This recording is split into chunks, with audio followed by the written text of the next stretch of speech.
Welcome to the world of facts. The Advancing Man.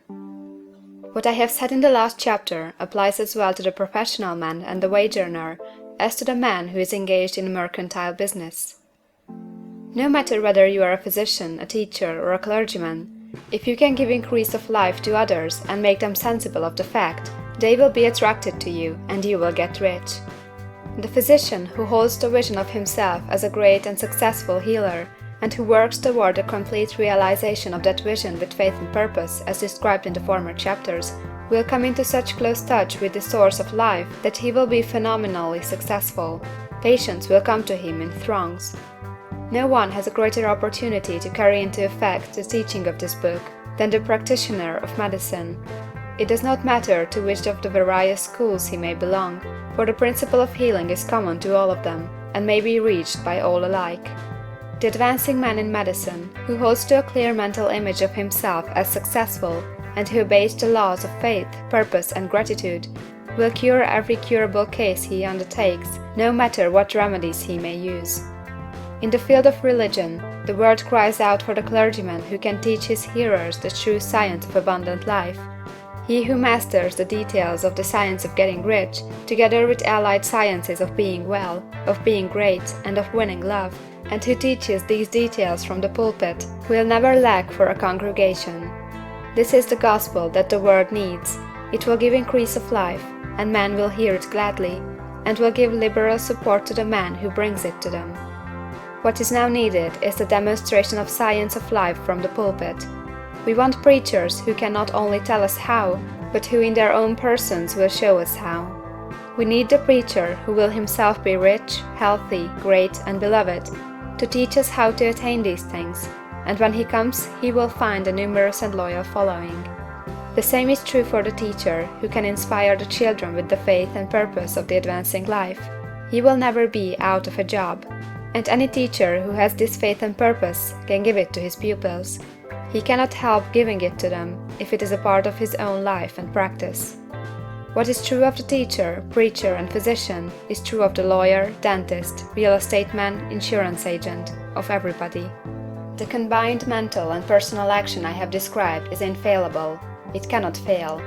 Every man and woman who follows these instructions steadily, perseveringly, and to the letter will get rich. The law of the increase of life is as mathematically certain in its operation as the law of gravitation. Getting rich is an exact science. The wage earner will find this as true of his case as of any of the others mentioned. Do not feel that you have no chance to get rich because you are working where there is no visible opportunity for advancement, where wages are small and the cost of living high. Form your clear mental vision of what you want and begin to act with faith and purpose. Do all the work you can do every day, and do each piece of work in a perfectly successful manner. Put the power of success and the purpose to get rich into everything that you do. But do not do this merely with the idea of currying favor with your employer, in the hope that he, or those above you, will see your good work and advance you. It is not likely that they will do so. The man who is merely a good workman, filling his place to the very best of his ability, and satisfied with that, is valuable to his employer, and it is not to the employer's interest to promote him. He is worth more where he is. To secure advancement, something more is necessary than to be too large for your place. The man who is certain to advance is the one who is too big for his place, and who has a clear concept of what he wants to be, who knows that he can become what he wants to be, and who is determined to be what he wants to be. Do not try to more than fill your present place with the view of pleasing your employer. Do it with the idea of advancing yourself. Hold the faith and purpose of increase during work hours, after work hours, and before work hours. Hold it in such a way that every person who comes in contact with you, whether foreman, fellow workman, or social acquaintance, will feel the power of purpose radiating from you, so that everyone will get the sense of advancement and increase from you. Men will be attracted to you, and if there is no possibility for advancement in your present job, you will very soon see an opportunity to take another job. There is a power which never fails to present opportunity to the advancing man who is moving in obedience to law. God cannot help helping you if you act in a certain way. He must do so in order to help himself. There is nothing in your circumstances or the industrial situation that can keep you down. If you cannot get rich working for the Steel Trust, you can get rich on a 10-acre farm, and if you begin to move in a certain way, you will certainly escape from the clutches of the Steel Trust and get onto the farm or wherever else you wish to be. If a few thousands of its employees would enter upon the certain way, the Steel Trust would soon be in a bad plight.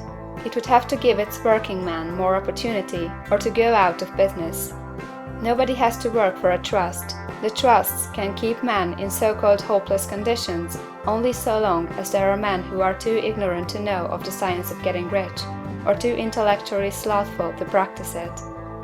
Begin this way of thinking and acting, and your faith and purpose will make you quick to see any opportunity to better your condition. Such opportunities will speedily come, for the Supreme, working in all, and working for you, will bring them before you. Do not wait for an opportunity to be all that you want to be. When an opportunity to be more than you are now is presented, and you feel impelled toward it, take it. It will be the first step toward a greater opportunity. There is no such thing possible in this universe as the lack of opportunities for the man who is living the advancing life. It is inherent in the constitution of the cosmos that all things shall be for him and work together for his good, and he must certainly get rich if he acts and thinks in the certain way. So let wage-earning men and women study this book with great care, and enter with confidence upon the course of action it prescribes. It will not fail. Like our video, give a thumb up, share with your friends, and subscribe to our channel. Thanks for watching. Subscribe for more.